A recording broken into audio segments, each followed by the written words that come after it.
بسم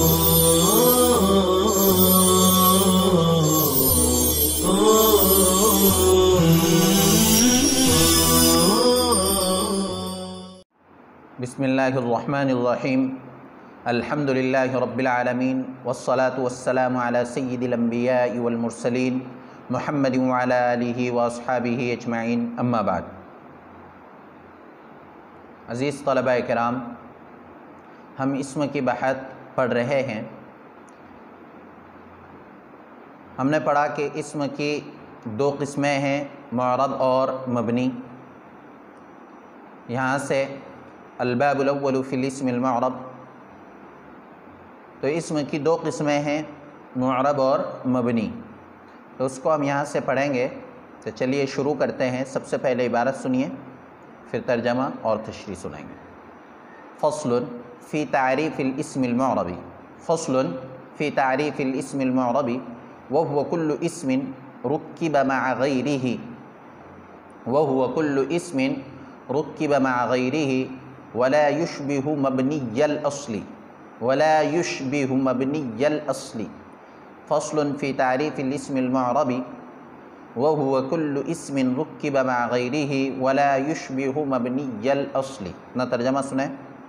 فصل فی تعریف الاسم المعرب، اسم معرب کی تعریف میں، اسم معرب کی تعریف میں، وہ ہوا اور وہ یعنی اسم معرب، وہ ضمیر کا مرجع اسم معرب، اور وہ ہر ایسا اسم ہے رکب مع غیرہ جو دوسرے کے ساتھ مرکب ہو، رکب مع غیرہ جو دوسرے کے ساتھ مرکب ہو، ولا یشبہ مبنی الاصل اور مبنی الاصل کے مشابہ نہ ہو، اور مبنی الاصل کے مشابہ نہ ہو۔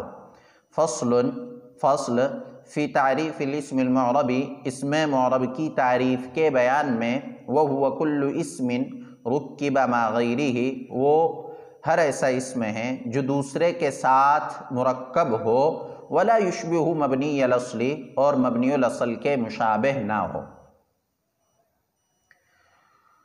تعریف میں دو جز ہیں، یعنی یہ تعریف سمجھنے کے لیے ہمیں دو چیزیں سمجھنا ہے۔ نمبر ایک کل اسم رکب مع غیرہ، اور نمبر دو ولا یشبہ مبنی الاصل۔ ہر ایسا اسم ہے تو اسم معرب جو ہوگا وہ تو اسم ہی ہوگا، رکب مع غیرہ دوسرے کے ساتھ مرکب ہو، یعنی معرب اس وقت ہوگا جب وہ مرکب ہو، اور مرکب کب ہوگا؟ جب دو کلمے ہوں۔ لیکن یہاں پر ایک چیز یہ یاد رکھیں کہ صرف مرکب ہونا کافی نہیں ہے، بلکہ اس کے ساتھ عامل بھی ہو۔ عامل ہو کا مطلب یہ ہے کہ جیسے مثال کے طور پر غلام زیدن مرکب تو ہے، لیکن یہ مرکب ہونے کے باوجود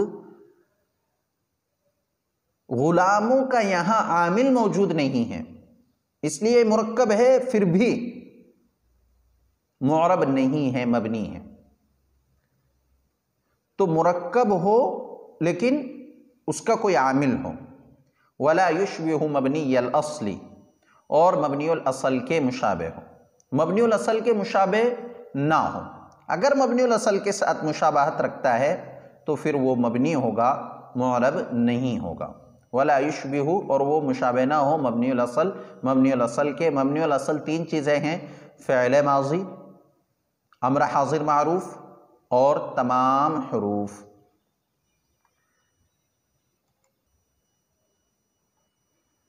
ولا یشبہ مبنی الاصل، اب وہ مبنی الاصل کیا ہے تو وہ کتاب میں موجود ہے، دیکھیے اعنی الحرف والامر الحاضر والماضی، یعنی حرف، امر حاضر اور ماضی۔ ولا یشبہ مبنی الاصل اور وہ مبنی الاصل کے مشابہ نہ ہو، میں مراد لیتا ہوں حرف، امر حاضر اور ماضی، یعنی مبنی الاصل جو ہے وہ حرف ہے، امر حاضر ہے اور ماضی ہے۔ یہ تین چیزیں ہمیشہ مبنی ہوتی ہیں۔ نحو جیسے زید فی قام زید، زید قام زید میں، جیسے زید قام زید میں، زید قام زید میں، لا زید وحدہ، نہ کہ تنہا زید، لعدم الترکیب مرکب نہ ہونے کی وجہ سے، ولا ہاؤلائی فی قام ہاؤلائی اور نہ ہاؤلائی قام ہاؤلائی میں، لوجود الشبہ مشابہت کے پائے جانے کی وجہ سے، مشابہت کے پائے جانے کی وجہ سے، وَيُسَمَّى مُتَمَكِّنًا اور اس میں متمکن نام رکھا جاتا ہے، وَيُسَمَّى مُتَمَكِّنًا اور معرب کا اس میں متمکن نام رکھا جاتا ہے۔ دیکھیے اس کو سمجھ لیتے ہیں۔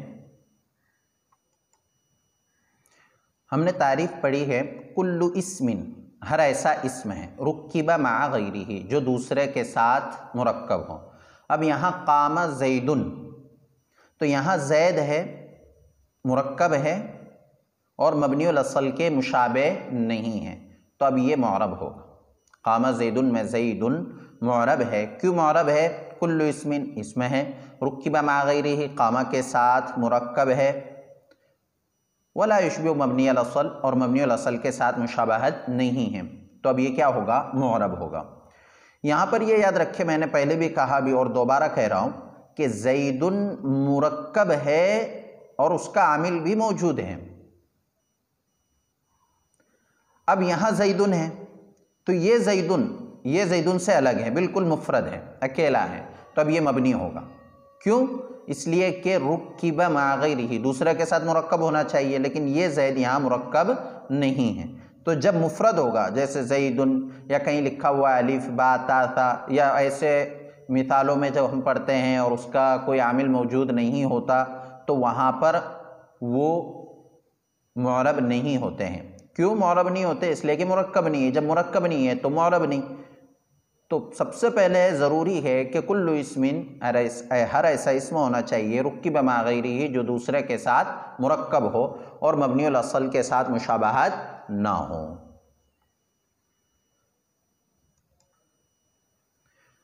تو رکب مع غیرہ اس کو تو ہم سمجھ گئے کہ دوسرے کے ساتھ مرکب ہو۔ اب دوسرا ہے لا یشبہ مبنی الاصل، مبنی الاصل کے ساتھ مشابہت نہ ہو۔ مبنی الاصل کے ساتھ مشابہت نہ ہو، مبنی الاصل تین ہیں، نمبر 1 فعل ماضی، نمبر 2 امر حاضر معروف، اور نمبر 3 تمام حروف چاہے حروف عاملہ ہو چاہے حروف غیر عاملہ ہو، تمام حروف مبنی ہوتے ہیں۔ اب لا یشبہ مبنی الاصل کے ساتھ مشابہت نہ ہو، جیسے این اسم ہے، لیکن اگر کہیں ہم لکھا دیکھیں این زیدن، زید کہاں ہے؟ مرکب بھی ہے، این زیدن اگر لکھا ہوا ہو تو وہاں پر این مرکب ہے، لیکن پھر بھی وہ مبنی ہے۔ کیوں مبنی ہے؟ اس لیے کہ مبنی الاصل کے ساتھ مشابہت ہے۔ کس میں؟ معنی میں۔ این کے معنی استفہام ہے، تو حمزہ کے معنی بھی استفہام کے ہوتے ہیں، تو اب این استفہام کے معنی حمزہ کے استفہام کے معنی میں، اور حمزہ حرف ہے، مبنی الاصل ہے، تو حمزہ استفہام کے ساتھ مشابہت پائی جا رہی ہے تو این بھی مبنی ہو جائے گا۔ مبنی الاصل اور این مشابہ مبنی۔ این کیوں مشابہ مبنی ہے؟ اس لیے کہ حمزہ استفہام کے ساتھ معنی میں مشابہت پائی جا رہی ہے۔ اسی طرح اسماء اشارہ، اسماء ہے، معرب ہونا چاہیے لیکن معرب نہیں ہے۔ کیوں معرب نہیں ہے؟ اس لیے کہ اسماء اشارہ کو مشابہت ہے حروف کے ساتھ، اور حروف مبنی الاصل ہیں۔ اب جب اسماء اشارہ کو حروف کے ساتھ مشابہت ہے تو حروف مبنی الاصل ہے، اور جو مبنی الاصل کے ساتھ مشابہت رکھتا ہے وہ بھی مبنی ہو جاتا ہے، اس کو کہتے ہیں مشابہ مبنی۔ کس چیز میں مشابہت ہے اسماء اشارہ اسماء موصولہ کو؟ کہ جیسے حروف اپنا معنی بتانے میں دوسرے کلمے کے محتاج ہوتے ہیں، ایسی ہی اسماء اشارہ بھی مشار الیہ کے اور اسماء موصولہ صلہ کے محتاج ہوتے ہیں، تو محتاج ہونے میں دونوں میں مشابہت پائی جا رہی ہے۔ تو جیسے حروف مبنی الاصل ہے، اسماء اشارہ بھی مبنی ہو جائیں گے، اسماء اشارہ کو مشابہ مبنی کہا جائے گا۔ من اسم ہے، فی اور من یہ حرف ہیں۔ اب من کو مشابہت ہے فی کے ساتھ، کس چیز میں؟ تعداد حروف میں۔ جیسے حروف جو ہوتے ہیں وہ ایک دو حروف پر مبنی ہوتے ہیں، کبھی 3 پر بھی ہوتے ہیں، لیکن تعداد حروف میں اسم 3 سے کم نہیں ہوتا۔ لیکن یہاں دیکھیے کہ من، اس میں صرف 2 حرف ہیں، تو اب اسم ہے، معرب ہونا چاہیے لیکن معرب نہیں ہے، مبنی ہے۔ کیوں مبنی ہے؟ اس لیے کہ اس کو مشابہت ہے فی کے ساتھ تعداد حروف میں، تو اس کو کہیں گے مشابہ مبنی اور اس کو کہیں گے مبنی الاصل۔ تو یہ 3 چیزیں، حمزہ استفہام، حروف اور فی، من، یہ ہیں مبنی الاصل، اور اینا، اسماء اشارہ اور من، یہ ہے مشابہ مبنی۔ تو جب کسی بھی اسم کو مبنی الاصل کے ساتھ مشابہت ہو، جیسے یہاں اینا استفہام کے معنی میں مشابہت ہے، اسماء اشارہ حروف کے طرح محتاج ہونے میں مشابہت ہے اپنے معنی بتانے میں، اور من تعداد حروف میں کم ہے فی اور من کی طرح، تو یہ بھی مبنی ہے۔ اور بھی مشابہت پائی جاتی ہے، اس کو ہم انشاءاللہ تعالی مبنی کے بیان میں ہی پڑھیں گے۔ تو تعریف کے 2 جز ہے، ایک ہے رکب مع غیرہ، دوسرے کے ساتھ مرکب ہو، اور نمبر 2 مبنی الاصل کے ساتھ مشابہت نہ ہو تو وہ اسم معرب ہوگا۔ اگر دوسرے کے ساتھ مرکب ہے تو، اور اگر دوسرے کے ساتھ مرکب ہی نہیں ہے تو اس کو تو مبنی کہا جائے گا۔ نمبر 2 مبنی الاصل کے مشابہ نہیں ہونا چاہیے، اگر مبنی الاصل کے مشابہ ہیں تو وہ معرب نہیں ہو سکتا، مبنی ہوگا۔ دیکھیے آگے، تو یہ ہے تعریف، وَهُوَ كُلُّ اسْمٍ رُكِّبَ مَعَ غَيْرِهِ وَلَا يُشْبِهُ مَبْنِيَ عَنِ الْحَرْفَ وَالْأَمْرَ الْحَاضِرَ وَالْمَاضِيَ۔ یہ مبنی الاصل ہے، امر حاضر، صرف امر کے 6 صیغے،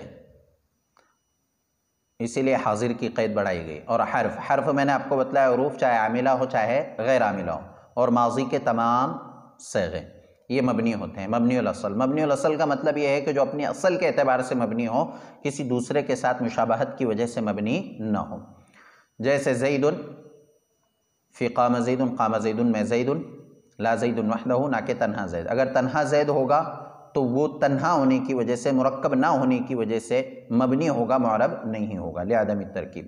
ولا ہاؤلائی فی قام ہاؤلائی، اور نہ ہاؤلائی قام ہاؤلائی میں۔ اب دیکھیے قام ہاؤلائی میں ہاؤلائی مرکب تو ہے لیکن مبنی الاصل کے ساتھ مشابہت ہے۔ میں نے آپ کو بتلایا مشابہت کس چیز میں ہے، کہ جس طرح حروف اپنے معنی بتانے میں دوسرے کلمے کے محتاج ہوتے ہیں، اسی طرح اسماء اشارہ مشار الیہ کے محتاج ہوتے ہیں، اس لیے یہ مبنی الاصل کے مشابہ ہیں، اور جب مبنی الاصل کے مشابہ ہیں تو یہ مشابہ مبنی ہے، لوجود شبہ یعنی مشابہت کے پائے جانے کی وجہ سے وہ یسمى متمکنا، اور اس میں متمکن نام رکھا جاتا ہے۔ یہ ہم نے سال گزشتہ بھی پڑھ چکے ہیں کہ متمکن کے معنی جگہ دینے والا، اور چونکہ اسم معرب بھی اپنے اعراب کو جگہ دیتا ہے اس لیے اس کو کہتے ہیں اسم متمکن۔ متمکن کے معنی جگہ دینے والا، اور اسم معرب اعراب کو جگہ دیتا ہے اس لیے اس کو کہتے ہیں متمکن۔ فصل، یہ دوسری فصل ہے۔ وَحُكْمُهُ أَن يَخْتَلِفَ آخِرُهُ بِاخْتِلَافِ الْعَوَامِلِ اخْتِلَافًا لَفْظِيًّا نَحْوَ جاءني زيد ورأيت زيدا ومررت بزيد، أو تقديريا نحو جاءني موسى ورأيت موسى ومررت بموسى۔ وحکمہ، اور اس کا حکم، کس کا حکم؟ اسم معرب کا حکم یہ ہے، ان یختلف، یہ ہے ان یختلف آخرہ، اس کا آخر بدلتا رہتا ہے، باختلاف العوامل، عوامل کے بدلنے کے ساتھ، اختلافا لفظیا، بدلنا لفظی طور پر، جیسے جاءنی زید ورأیت زیدا ومررت بزید، او تقدیریا، یہ بدلنا تقدیری ہو، جیسے جاءنی موسیٰ ورأیت موسیٰ ومررت بموسیٰ۔ اب یہاں سے اسم معرب کا حکم بیان کر رہے ہیں۔ اسم معرب کا حکم یہ ہے کہ اسم معرب کا آخر عوامل کے بدلنے کی وجہ سے بدل جاتا ہے۔ یہ بدلنا 2 طرح ہوتا ہے، ایک تو لفظی طور پر، یعنی ظاہر لفظوں میں ہمیں نظر آئے کہ بدل رہا ہے، یا تقدیری طور پر، یعنی جو ہمیں نظر نہ آئے لیکن اعراب بدل رہا ہو۔ جیسے مثال کے طور پر سب سے پہلے میں آپ کو بتلاتا ہوں، ہم نے اسم معرب کی تعریف پڑھے۔ اسم معرب کا حکم یہ ہے کہ اس کا آخر بدلتا رہتا ہے۔ جیسے ہم کتاب سے ہٹ کر ایک مثال لیتے ہیں. اللہ، لفظ اللہ، اللہ اس میں معرب ہے. اگر صرف لفظ اللہ کہیں گے تو وہ تو مبنی ہوگا، جیسے کہ ہم نے بھی پڑھا جب وہ دوسرے کے ساتھ مرکب نہ ہو تو وہ مبنی ہوتا ہے. لیکن یہ مرکب ہے، جیسے مثال کے طور پر اللہ ربنا، اللہ ہمارا رب ہے. تو اللہ پر یہاں دیکھیے رفع ہے. اعراب کیا ہے یہاں پر؟ رفع. اللہ، یہی لفظوں کو ہم پڑھتے ہیں اتقوا اللہ، اللہ سے ڈرو. تو اب اتقوا اللہ رفع کی جگہ پر یہاں کیا آ گیا؟ نصب آ گیا. پھر یہی لفظ ہم پڑھتے ہیں دوسری طرح، دیکھیے تاللہ، اللہ کی قسم، تعارف جر ہم نے اس پر داخل کر دیا. تو اب تاللہ میں جر آ گیا، اتقوا اللہ میں نصب ہے، تاللہ میں جر ہے. تو لفظ ایک ہے اللہ، لیکن اس کا تین جگہ تین اعراب آ رہے ہیں. اللہ ربنا میں رفع ہے، اتقوا اللہ میں نصب ہے، تاللہ میں جر ہے. تو عوامل کے بدلنے سے اعراب خود بخود کیا ہو رہا ہے؟ بدل رہا ہے. اب یہاں اختلاف لفظی اور اختلاف تقدیری کی مثالیں ہیں. جانی زیدن، زیدن پر رفع ہے، رأیت زیدن، زیدن پر نصب ہے، زیدن میں جر ہے. تینوں جگہ اعراب بدل رہا ہے اور نظر آ رہا ہے. یا تقدیری ہو جیسے جانی موسیٰ، رأیت موسیٰ، مررت بموسیٰ، تینوں جگہ اعراب بدل رہا ہے لیکن ہمیں اعراب نظر نہیں آ رہا ہے. تو اس میں معرب کا حکم یہ ہے کہ اس کا آخر بدلتا رہتا ہے. اسی لیے ہم نے سال گزشتہ ایک شعر فارسی کا پڑھا تھا، معرب آباشد کے گردد بار بار، مبنی آباشد کے مانند برقرار. اسی لیے معرب اور مبنی کی جو وجہ تسمیہ بیان کی جاتی ہے وہ یہی ہے کہ معرب کے معنی ہیں اعرب یعرب اعرابا، ظاہر کرنا. تو معرب اسم ظرف ہے ظاہر کرنے کی جگہ، اور چونکہ معرب پر اعراب ظاہر ہوتا ہے اس لیے اس کو کہتے ہیں معرب. اور مبنی، یہ بنا یبنی سے قائم رہنا، مبنی اس میں مفعول کا صیغہ ہے. تو اب یہاں ہم دیکھیں گے کہ جو صیغہ بن رہا ہے قائم ہونا، تو وہ قائم ہونا چونکہ اعراب اس پر ہمیشہ قائم رہتا ہے، بدلتا نہیں، اس لیے اس کو کہتے ہیں مبنی. اور معرب بدلتا رہتا ہے، اس کو کہتے ہیں معرب. اعرب یعرب اعرابا اور بنا یبنی. تو معرب کا اعراب بدلتا رہتا ہے اور مبنی کا اعراب بدلتا نہیں ہے. تو وَحُكْمُهُ أَن يَخْتَلِفَ آخِرُهُ، اس کا حکم یہ ہے کہ اس کا آخر بدلتا رہتا ہے عوامل کے بدلنے کے ساتھ. اختلافا لفظیا، یہ بدلنا اختلاف لفظی ہو جیسے جانی زید ورأیت زیدا ومررت بزید، اور تقدیریا یا تقدیری ہو جیسے جانی موسیٰ ورأیت موسیٰ ومررت بموسیٰ. تو یہ ہو گئی اسم معرب کی تعریف اور اسم معرب کا حکم. اب آگے چلتے ہیں. والاعراب، اعراب کس سے کہتے ہیں؟ تو اعراب کی تعریف، والاعراب ما به یختلف آخر المعرب. اعراب وہ ہے جس کے سبب معرب کا آخر بدلتا رہتا ہے. والاعراب، اعراب وہ حرکت یا حرف ہے، ما موصولہ ہے، ما موصولہ سے یہاں مراد وہ حروف یا وہ حرکت ہیں جو اعراب ہوتے ہیں.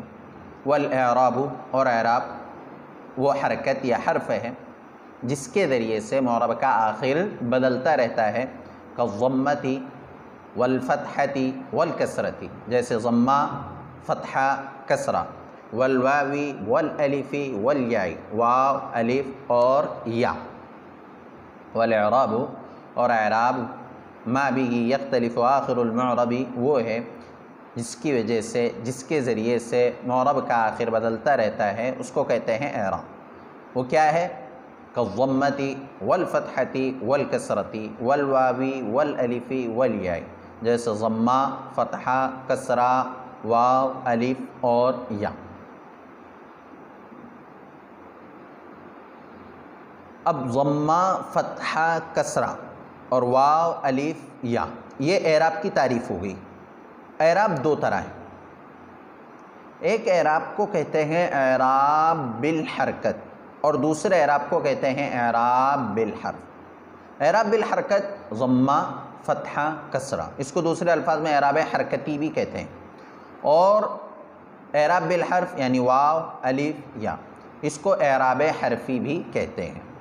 تو والاعراب ما به یختلف آخر المعرب، یہ تعریف ہو گئی کہ اعراب وہ ہے، یہاں ما سے مراد وہ حرکت یا حرف ہے، اعراب وہ حرف یا حرکت ہے جس کی وجہ سے معرب کا آخر بدلتا ہے۔ یعنی جیسے مثال کے طور پر ہم نے پیچھے مثال میں پڑھا جانی زیدن، تو زیدن پر جو حرکت آ رہی ہے وہ اعراب، رأیت زیدن، زیدن پر جو حرکت آ رہی ہے وہ اعراب ہے، مررت بزیدن، زیدن پر جو حرکت آ رہی ہے وہ اعراب ہے، اور جانی موسیٰ، رأیت موسیٰ، مررت بموسیٰ، ان پر جو حرکتیں آ رہی ہے وہ اعراب ہے۔ اب حرکت کبھی ظاہر لفظوں میں موجود ہوتی ہے اور کبھی موجود نہیں ہوتی۔ اگر ظاہر لفظوں میں موجود ہو تو اس کو کہتے ہیں اعراب لفظی، اور اگر ظاہر لفظوں میں موجود نہ ہو، پوشیدہ ہو، تو اس کو کہتے ہیں اعراب تقدیری۔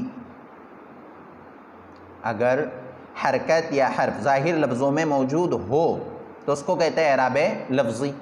جیسے جانی زیدن میں حرکت نظر آ رہی ہے تو یہ ہو گیا اعراب حرکتی لفظی، جانی زیدن میں اعراب حرکتی لفظی۔ جانی زیدن میں اعراب حرکتی ہے، لفظی ہے، لیکن جانی موسیٰ، موسیٰ میں اعراب ہے، اعراب حرکتی ہے لیکن ظاہر لفظوں میں نظر نہیں آ رہا ہے، تو اس کو کہیں گے اعراب تقدیری۔ تو اعراب دو طرح ہوتا ہے، ایک تو ضمہ، فتحہ، کسرہ، ایک واو، الف، یا، دو، اعراب حرکتی اور اعراب حرفی۔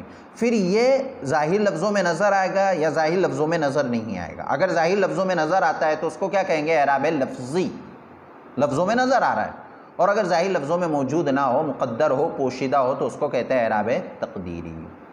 تو یہ آج کا سبق ہوا۔ آج کے سبق میں ہمیں اسم معرب کی تعریف اور اسم معرب کا حکم یاد کرنا ہے۔ یہی سوال ہے، اسم معرب کی تعریف کیا ہے اور اسم معرب کا حکم کیا ہے اور اعراب کسے کہتے ہیں؟ وآخر دعوانا الحمد للہ رب العالمین۔